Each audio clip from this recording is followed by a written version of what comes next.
Hi, I'm Ben from ioLight. We're here today at Frensham Great Pond as we've had reports of a harmful algal bloom out on the lake. We've brought along the ioLight 2mm microscope and BloomOptix to see what we can find.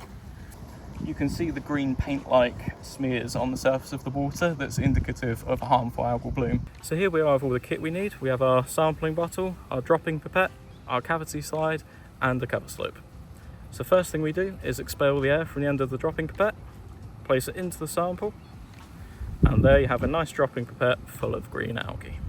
We then place 2 drops of that into the centre of the cavity slide and return the excess sample back to the pot. We then take our cover slip and place it atop the cavity slide. And now the sample is ready for the microscope.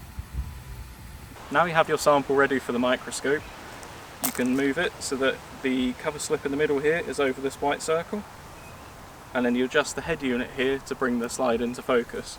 You do this by putting a finger on either side of the purple buttons and just pushing the head down until it comes into focus on your tablet.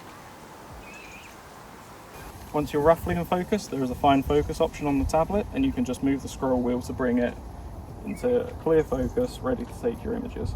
Now the images you want to take are one in the centre of the cover slip, and then another 4 images in each of the corners. So we'll find a corner now.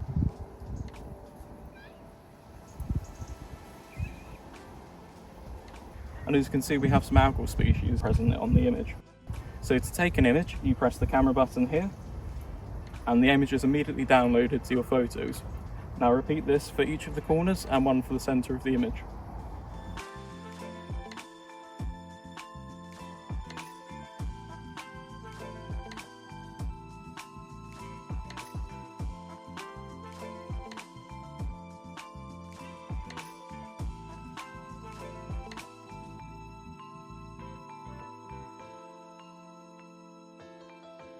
Once you have your 5 images, repeat the whole process again with the second sample, so you have 10 images in total, and then these are ready to send to an expert or a third-party AI app such as BloomOptix, in which you can do automatic cell counts and identification.